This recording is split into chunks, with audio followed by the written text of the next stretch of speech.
Thank you, Mr. Chairman. My colleague next to me here from Louisiana has already referenced the federal spending, roughly $4.4 trillion in 2019 and 6.8, 6.9 in 2024. I think the budget that President Biden's proposal was for $7 trillion.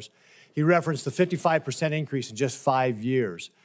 We greatly expanded federal spending, recklessly expanded it, and including a number of areas that my colleague from Virginia just was referencing.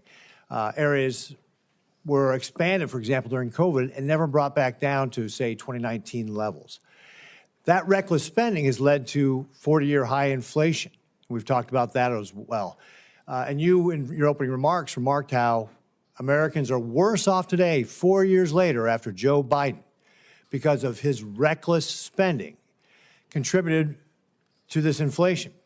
But that's not the only thing that contributed to how Americans are being hurt by the policies of this Biden administration that just left.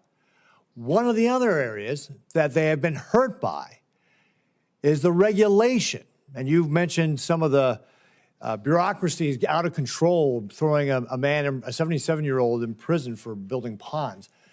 But if you look over the last 4 years, the Biden administration put in over 100,000 pages of new regulation, 33 feet tall, taller than a 3-story building worth of regulations.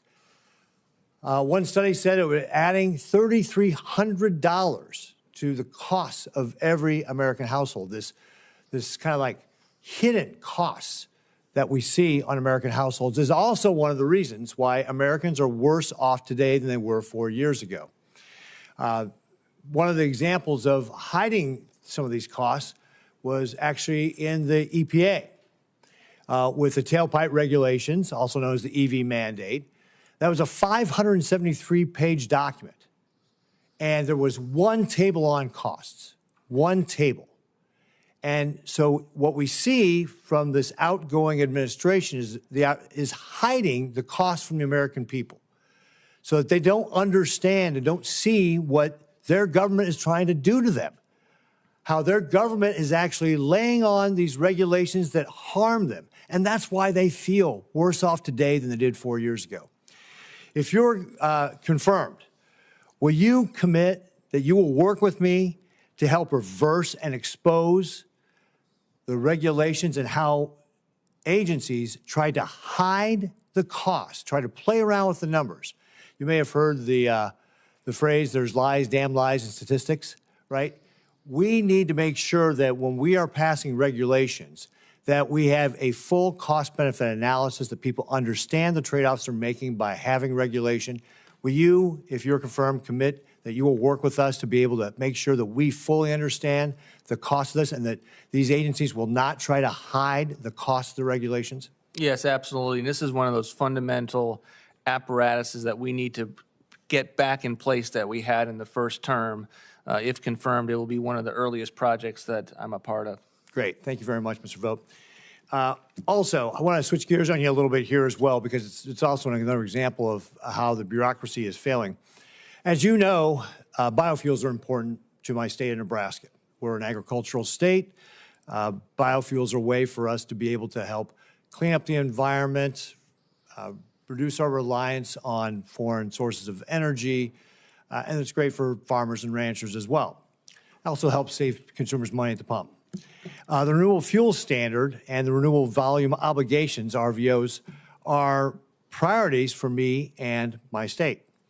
In the 2026 RVOs were supposed to be filed November 1st, 2024, and now it looks like it's going to be in December. And I'm sure the folks who were in business in the past know that certainty is important for businesses. And we're going to be over a year behind. Will you commit to working with me to help make sure that the bureaucracies are following the law and fulfilling their obligations, for example, in this case specifically, to get the RVOs out on a timely basis? Yes, Senator. Great. And then one last area, since I'm running out of time here real quick. We must tackle the national debt. It's the biggest internal threat. We've kind of talked about it already, but the Chinese Communist Party is the biggest external threat we face as a nation. How will you ensure that we are protecting federal dollars in the contracting process to make sure that our adversaries and entities that are hostile to us, like the Chinese Communist Party, are not being subsidized by our American tax dollars, and how will you advise the administration on that? Well, it'll be a priority through our role in advising contractors and the agencies that are engaged with them. In the first term, we had a lot of work that we were doing on behalf of the laws that were passed to make sure that Huawei was not a part of getting taxpayer contracts, and that will be a trend that we will continue, and we'll be working with you on any new laws that are put forward and looking closely at the statutes that are already in place. Thank you, Mr. Vought. I appreciate it. I've run over my time, but you also have very cute daughters. I'm glad they're here today. Thank you, Mr. Chairman.